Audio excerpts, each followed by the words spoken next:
Hey, what's going on, YouTube? Aura Storm here, doing a little discussion topic on the new ban list that has just been released. Konami finally gave us new ban list. I remember I did posting over on Twitter saying that it's been a while since I feel like Konami's really pushed the ban list far back. Nevertheless, we finally have the ban list. Some pretty significant hits. I've looked at it a bit, but we're gonna go over it together in case you guys have missed it.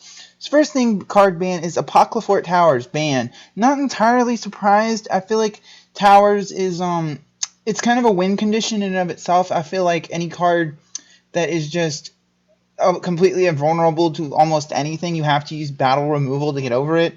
Although I will say that I feel like hitting it to 1 would have been just enough, because I feel like the whole Towers turbo strategy was annoying as hell. But I feel like if most people ran at least 1 Towers out. However, this means now we won't have people, building Towers Turbo anymore. Or maybe playing Cleese in general. We'll get to that. Street Strategist and Extros banned. I don't know if this was totally necessary. I mean, at 1, it really wasn't, I feel like, I don't know if Shurrit was the card I don't think it was really ban worthy, but nevertheless, it is now banned. Probably the most thing I disagree about the most on this ban list, with another exception, is El Shaddoll Construct being banned.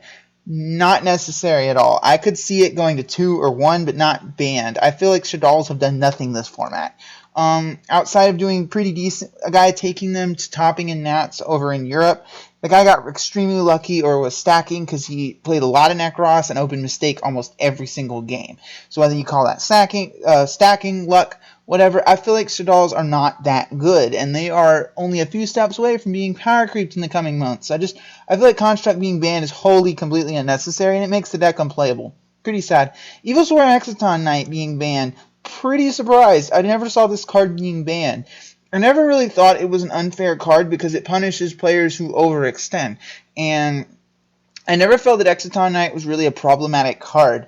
I feel like it could probably not have been banned and it would have been fine. Although, I feel like it's a really powerful card, but you also have to be in a really, really bad position in order to make the advantage of use Exciton Knight to its fullest. You have to be behind. You have to be in a bad position, which is why I don't really see, Exciton being legal being a problem. But Konami obviously sees things differently, so that's all the banned cards. For the limiteds, Cliffort Scout going to 1 effectively pretty much kills off Cleeforts. I mean, even if you wanted to play Cleeforts without Towers, you've only got 1 Scout. So effectively killing off the deck. Graf, Malebranche of the Burning Abyss going to 1. I kind of saw this coming for a while. I feel like Graf was obviously the most powerful card in Burning Abyss. If you open Tour Guide and Fire Lake, your Graf would basically set up an instant Fire Lake. If you open Tour Guide and Fire Lake, you basically won a lot of games. With Graf at 1, it's not nearly as much of a problem. Mathematician going to 1, I'm kind of a little upset about that myself, because I feel like Mathman is obviously a really good card in Shaddolls and Burning Abyss, but it's also used in a lot of combo-based decks, such as I played 3 copies in Clownblade. I've been testing out a Resonator list I wanted to bring to you guys that ran triple Mathman. I feel like Konami is hitting cards that do similar things to Foolish Burial. It's part of the reason Mathman was limited to 1 over in the OCG. So I don't feel like Mathman needed to be hit, but it's at 1 now. Now we've got, for the Necros hits, Necrosobrionic went from 2 to 1, and Unicorn went to 1. Not entirely shocked. I've been calling Unicorn going to 1 for quite some time. Personally, I'd rather have these cards hit than have, like, Manju go to 1, so that's not a problem. Ritual Beast, Ulti Kanahot going to 1. Not the biggest fan of this move. I feel like other than Ritual Beast did perform very well at the U.S. Nationals this year, and Kanahawk is their power card, I think the deck can still function with only 1 copy, but I feel it's kind of unnecessary, I feel like the deck has not done anything. El Shaddoll Fusion going to 1, not entirely surprised. I think a lot of us saw L getting hit eventually anyways. But with Construct going to 1, you're kind of just beating a dead horse at this point. Probably the thing I'm most upset about, Reinforcing the Army going to 1, back to 1. I kind of saw this coming a while back. I kind of figured, okay, we're not going to have Rhoda's not going to stay at 3 forever, and now it's back to 1. I'm not the biggest fan of this because, as you guys know, I play Battle and Boxers that really needs 3 Rhodas to be consistent. While I'm not going to officially retire the deck, I feel like the consistency that Rhoda gives the deck is really going to be gone with it at 1. So I feel like I can replace it with Upstart, but that pretty much kills the chances of ever taking, a deck like Battle and Boxers the event.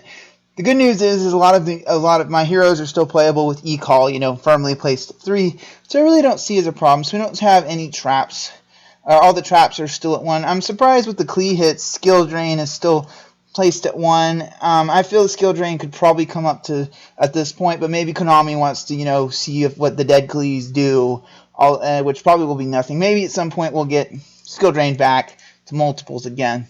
Siriga is I believe, is the only card that semi-limited card. Not surprised. I think these is pretty similar to our community ban list where we hit Sir to 2 and Graf to 1. I feel like it to 2 is not that much of a hit. I feel like, especially considering Burning Abyss still has 3 copies of Dante and 3 copies of Fire Lake, the deck still has its power cards. It just is not. It's not as grind game oriented. With Sir at 2's not. I feel like the deck is still very playable, even with Graf, and 1 Sir. Now, as far as the cards coming off completely off the list, Chaos Sorcerer coming to 3 probably needed to happen a long time ago. Xian coming to 3, again, same thing. Spellbook of Fate and Yugioh are 2 cards I feel like for archetypes that are pretty dang power creeps. Spellbook of Fate is probably, much like it's Dolce Queen Tiramisu, it's a really good, it's a pretty powerful card, but at the same time, it might not be enough in the current fast-paced format we have. However, banishing without targeting is incredibly powerful. I feel like it's going to be similarly relevant.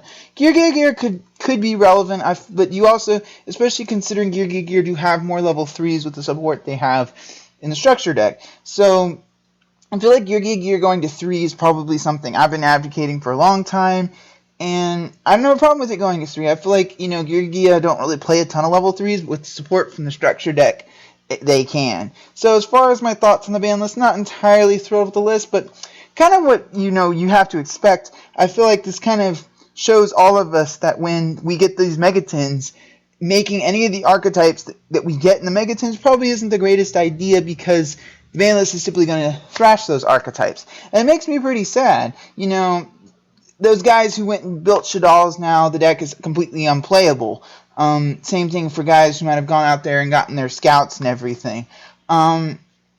That being said, they pretty much cleared off a lot of the meta decks, so although Burning Abyss is still pretty decent under this ban list, I feel that they're kind of clearing the way, so Cosmos and some of their new archetypes like Magispectors and Cradles and the upcoming Monarchs and Pendulums and Odd Eyes Magician deck can be more meta relevant, because I think as long as these meta decks are running around, those decks aren't going to be able to keep up.